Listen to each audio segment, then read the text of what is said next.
네. 굉장히 충격적이죠. 네. 1983년 1월 구로구 호암산, 지금은 금천구예요. 금천구 호암산에 낙엽이 쌓인 곳에서 한 여성의 그 시신이 발견돼요. 아이들이 놀다가 시신을 발견하는데, 사실 제가 이 지명을 정확히 알고 있는 이유가 이때 제가 초등학교 6학년이었고요. 제가 여기 살았거든요.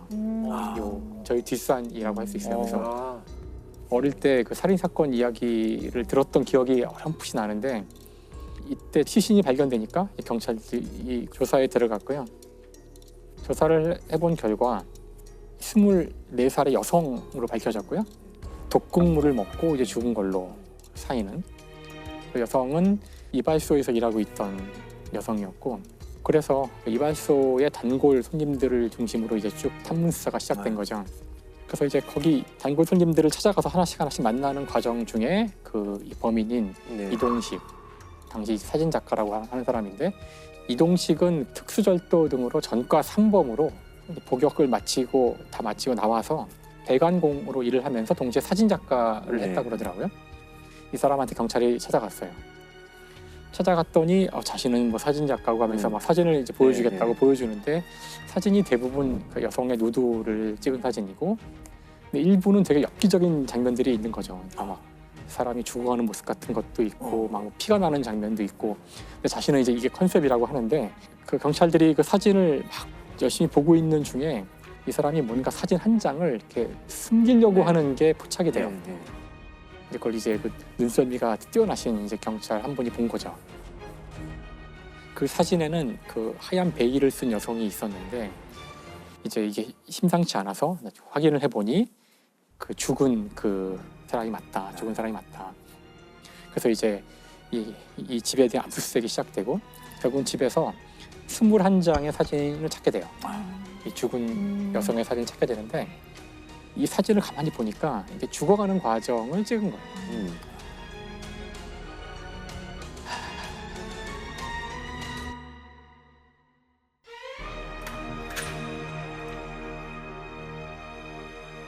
이동식은 사건이 일어난 1982년에 이발소에서 이 희생된 여성을 만나서 내 모델을 해달라고, 모델을 해주면 내가 유명하게 만들어줄게 해서 잘 유혹을 해가지고 산에 데리고 가서 사진을 찍은 거죠. 그래서 청산가리가 든 약을 주면서 날씨가 추우니까 감기 걸릴지도 모르니까 이걸 미리 먹어라, 이런 식으로. 그걸 먹었더니 이제 그때부터 청산가리에 의한 중독이 시작된 거죠. 그리고 죽어가는 사람을 사진으로 담은 거예요. 근데 일단 본인은 어떻게 둘러댔냐면은, 자신이 죽인 게 아니라 그런 설정을 찍은 거고, 그러니까 죽어가는 모습인 척 찍은 연기해라. 거고, 우리는 헤어졌다. 아마도 여성이 나중에 자살을 한 게 아닐까, 뭐 이런 식으로 얘기를 하는 거예요. 근데 좀 사진을 가만히 분석해 보면 그 희생자 주위에 풍경이 있잖아요. 나무도 있고 풀도 있고, 그것과 실제 범행 현장의 모습이 같아요. 그러니까 이게 말이 되려면은 헤어지고도 다시 원위치로 가서 그 자리에서 자살했다는 건데, 이건 좀 말이 안 되는 상황이고요. 근데 보다 결정적인 증거는 이 사진을 당시 아주 유명한 그 다른 사진 작가에게 맡기게 돼요. 분석을 맡기게 돼요.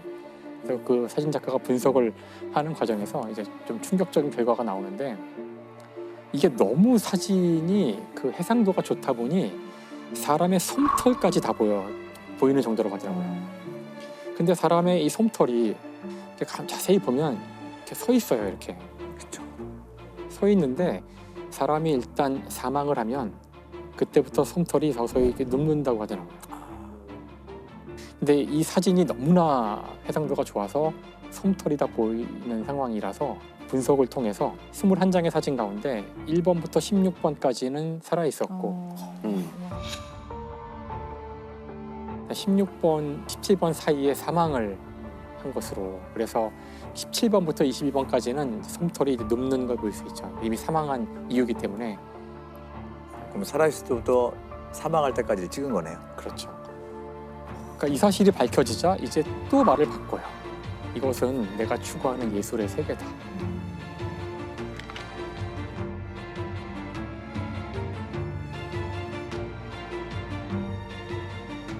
사실 말도 안 되는 변명을 하는 거죠. 살인자죠. 그렇죠.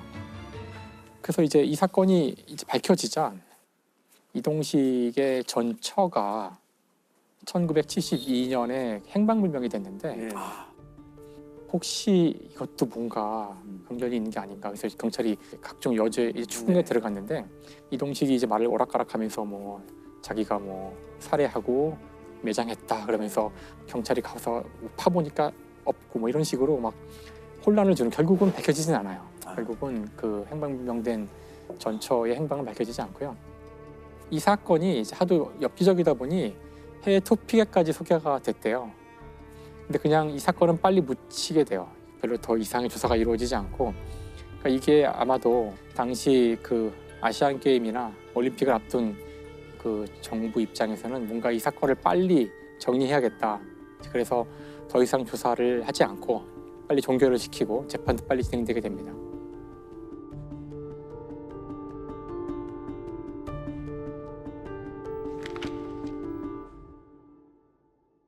재판부에서는 결국 그 사형을 선고하고 실제로 사형이 집행돼요. 1986년 82년이니까 네. 86년. 86년에 사형이 집행됩니다.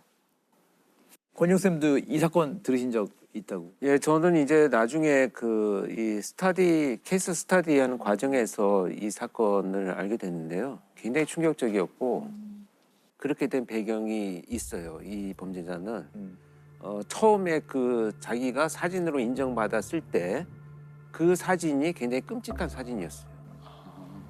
처음에 막 닭을 죽이고 막 닭에 피가 물 막 뿌리고 뭐 네. 그런 사진들 가지고 그러니까 그 끔찍한 사진을 전시회에 보냈는데 그 당시만 해도 굉장히 그런 충격적이고 뭔가 예술의 어떤 의미가 있다라고 판단을 했던 것 같아요.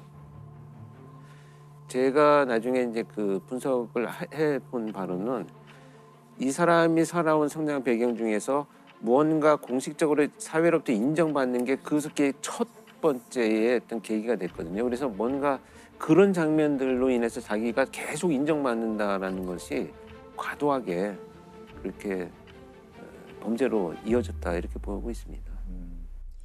근데 이 사람은 어떤 이유였건 간에 자기가 하고 있는 것을 예술인 얘기가 아니죠. 그렇죠. 그냥 살인이고 살인이죠. 뭐 어떻게, 예, 너무 명확한 살인 범죄고 그렇습니다. 내가 했던 거는 범죄라기보다는 예술 행위이기 때문에 일종의 그 형법상 정당 행위다라는 주장을 많이 하는데 그런 식의 주장이 정말로 예술을 모독하는 행위거든요. 그래서 재판부에서 이렇게 얘기를 했네요. 인간의 생명은 예술 창작이라는 명목하에 그 도구나 수단으로 삼을 수 없다. 네. 그러면서 사형을 선고한 거죠. 예술이 어디까지인지는 아무도 이제 알 수 없지만, 그렇죠? 언제나 논쟁이 있지만 사람의 생명을 그 도구로 했을 때에는 그건 용서받을 수 없다는 거는 넘을 수 없는 선인 것 같아요. 이 사건의 경우는 사진을 찍는 것이 이 사람은 이제 범죄였던 거고, 사진이란 것은 사실 그 순간의 모든 것을 한꺼번에 담기 때문에 찍는 사람의 의도대로 담기진 않아요. 그래서 또 그 범죄를 밝힐 때 사진이 이제 중요한 역할을 네. 했던 것이죠. 사례가 있는데 지금은 이제 그 폐쇄가 됐는데 인크로챗이라는 범죄에 대한 그 정보를 주고받는 그 앱이 있었어요. 한 6만 명 정도가 이제 사용하는 앱이라는데 당시 토피포스라는 그 아이디를 사용하는 마약상이 있는데 그래서 영국 경찰들이 쭉 보니까 이 친구를 잡아야겠는데 누군지 알 수가 없는 거예요. 그래서 경찰들이 이제 접근을 해봤지만 잘 걸려들지 않아서 막 이제 골머리를 앓고 있는데 어느 날 자기가 너무너무 좋아하는 치즈라고 하면서 치즈를 이렇게 손에 든 사진을 찍어 올린 거예요. 본인의 신분은 드러내지 않고. 근데 이제 요즘에 이 스마트폰이 해상도가 너무 좋잖아요. 네. 경찰이 그 SNS 사진을 가만히 보니까 여기 손에 지문이 보이는 거야. 가만히 보니까. 그래서 저 지문을 이용할 수 있지 않을까 해서 그 확대해가지고 지문을 이제 포렌식 팀에 넘겼고 이렇게 해서 지금 보이는 거래요. 그 지문을 분석해서 범인을 야, 잡아서 이제 칼 스튜어트라는 사람이 검거가 됐고요. 그 징역 13년 6개월을 행을 받게 됐고 자신의 의도로 다른 의도로 뭘 찍고 있지만 나는 본의 아니게 증거를 남기게 되죠. 끊임없이 모든 범행은 흔적을 네. 사진에도 남긴다. 네. 그러니까 범죄를 저지르면 꼭 잡힌다. 주차장에 있다 보면 카메라 수십 대에 둘러싸인 기분이에요. 블랙박스 때문에. 맞아요, 맞아요. 네. 자, 그런 이게 다 생각이 눈이죠. 이게 눈이죠. 누굴 찍고 있는지 모르지만 다른 사람이 다른 의도로 뭘 찍고 있지만 나는 본의 아니게 그 사진의 일부가 돼서 증거를 남기게 되죠. 끊임없이. 오늘 제가 말씀드릴 사건은 사회를 떠들썩하게 했던 마지막 유괴 사건이라고 봐도 무방할 사건이 이제 97년 8월 30일 날 발생한 사건이고 전현주 아동 유괴 네. 사건이고 이 당시 전현주가 8개월 임신 8개월에 사실 거의 뭐 만삭의 임산부였기 때문에 그것도 사실 좀 놀라웠던 네. 기억난다. 것 중에 하나예요. 네, 맞아. 초등학교 여학생을 유괴한 20대 여자가 몸값으로 2천만 원을 요구하고 있습니다. 서울 서초구 잠원동의 한 영어학원. 수업을 마치고 나오던 초등학교 2학년 박대양이 20대 여자에게 유괴됐습니다. 사건은 서울 서초구에서 이제 영어 수업을 마치고 귀가를 해야 하던 아이가 네. 돌아오지 않아요. 그래서 엄마가 막 찾다가 친구들한테 물어보니 어떤 젊은 여성이랑 함께 갔다라는 얘기를 듣고 엄마가 바로 이거는 유괴라고 생각을 해서 경찰에 바로 신고를 합니다. 네. 경찰에 신고를 하고 나서 이제 경찰들이 집에 찾아와서 그 뭐 전화기나 이런 데에 다 그 위치 추적할 수 있는 그런 장치들도 달고 일단은 이 유괴범의 전화가 오기를 기다리거든요. 그러니까 실종 3시간 만에 이제 첫 번째 전화가 옵니다. 여보세요? 잘 있어요.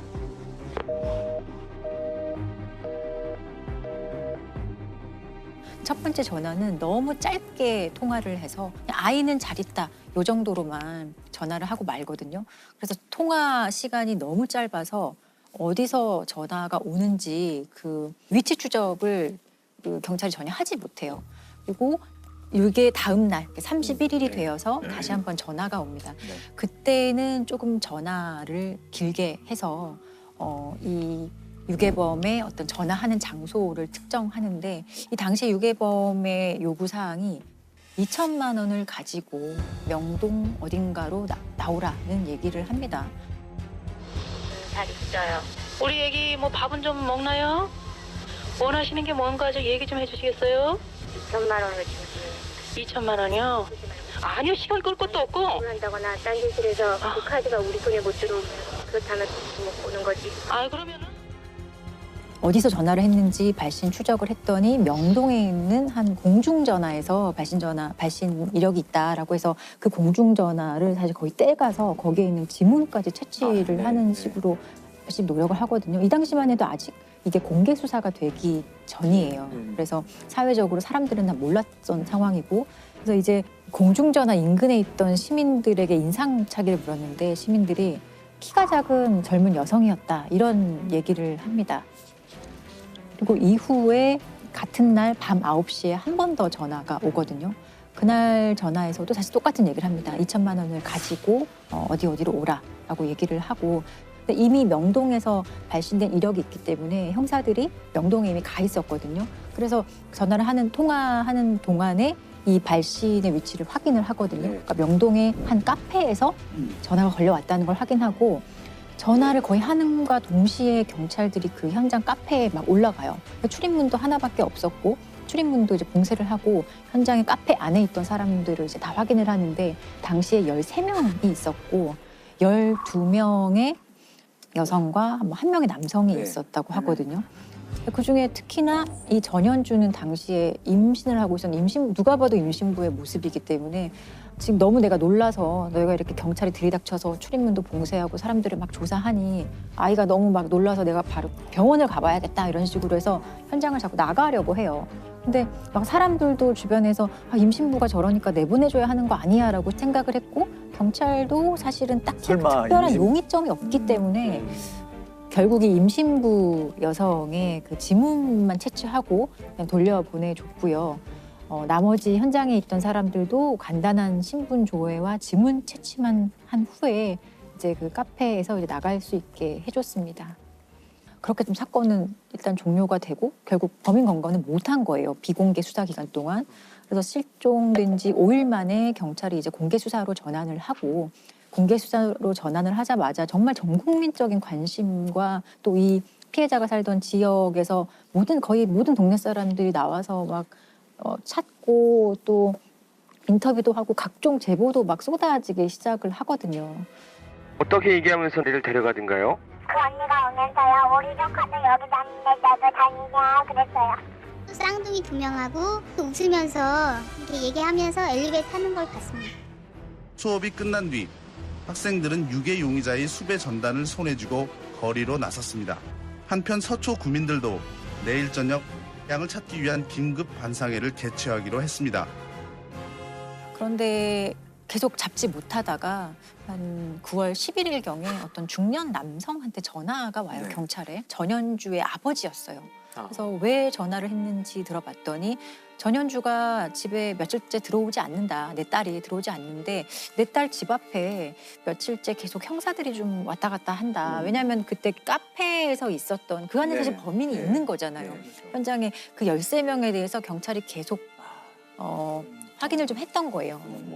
그래서 경찰이 이 협박했던 그 목소리가 있잖아. 2천만 원을 달라라는 그 목소리를 들려주니 이 아버지가 내 딸이 맞다라고 했고 그리고 지문을 그 공중전화에서 채취한 지문과 전현주의 지문을 확인해보니 일치하는 것도 이제 경찰이 확인을 했어요. 그래서 전현주가 이제 범인으로 완전히 특정이 되고 결국에는 실종 14일째에 그 전현주는 신림동의 한 여관에서 체포가 됩니다. 아이는 어떻게 됐죠? 아이는 안타깝게도 유괴를 해간 당일에 이미 목 졸라 살해했던 걸로 밝혀졌어요. 이후에 집에 전화하면서 돈을 요구했을 때도 이미 아이는 세상에 없었던 상황이거든요. 오늘 검거된 방대양 유괴 용의자 중 한 명인 전현주 씨가 지금 서초경찰서로 압송되고 있습니다. 경찰은 전 씨가 일단 1,000여만 원의 카드비 때문에 신결동집이 차압당한 적이 있는 데다 지난 1일까지 값으로 껴있던 300여만 원의 카드빚을 갚지 못해 범행을 저지른 것으로 일단 보고 있습니다. 오늘 오후 12시 30분쯤 서울 사당동 51살 이모 씨의 2층 건물 지하실에서 방향은 싸늘한 시신으로 발견됐습니다. 양은 목이 졸려 숨진 듯 목지 위에 상처가 있었고 입과 코에는 청색 테이프가 붙여져 있었습니다. 아니 실종 14일째면은 흔히 말하는 골든타임을 놓친 거 아닌가요? 네, 실종 사건의 골든타임은 3시간이에요. 3시간 이내의 아이를 찾으면 생존 확률이 75%이지만 그 시간 안에 찾지 못하면 사실 사건도 장기화되고 아이가 살아있을 확률이 현저하게 떨어지는 거라고 하거든요. 이미 14일이라면 아동 유괴 사건에 있어서는 상당히 시간이 좀 지체가 된 거고 골든타임은 사실 놓친 거죠. 그렇지만 어머니는 바로 유괴임을 직감하고 경찰에 신고를 했지만 빨리 했는데. 예, 어머니의 빠른 대처에도 불구하고 저는 이 사건이 제대로 해결 안 된 것 같아서 더 마음이 아파요. 부모의 제보로 범인을 알았다라고 되게 아이러니하네요. 그렇죠. 아버지조차도 이거는 용서받을 수 없는 범죄라고 판단을 했었던 거고 나중에 이 전현주의 진술서라든지 이런 거에 보면 아버지가 자살하라고 했다고 얘기가 되어 있어요. 아버지가 당시에 고위공직자였어요. 예, 꽤나 괜찮은 집안에서 유복하게 자라왔던 사람이고 외국 유학도 갔다 오고 다시 귀국해서 환경도 나쁘지 않았어요. 문예창작과의 새로 대학을 가서 자기가 하고 싶은 것도 하면서 그렇게 살아왔고 그 과정에서 당시 남편을 만났다고 해요. 남편을 만났는데 이제 극단을 운영하고 그런 것도 별로 수입이 좋지 않고 극단도 좀 운영 상태가 안 좋고 재정 상태가 좀 열악해졌고 전현주 본인도 좀 낭비벽과 사치가 좀 심했다고 해요. 그러다 보니 빚이 생겨났고 이 빚을 해결하기 위해서 아이를 유괴해야겠다. 그리고 당시에 이 아이가 세련된 옷차림을 하고 있었기 때문에 저 아이를 유괴하면 내가 원하는 정도의 돈은 받을 수 있지 않을까라는 말도 안 되는 판단을 한 거죠.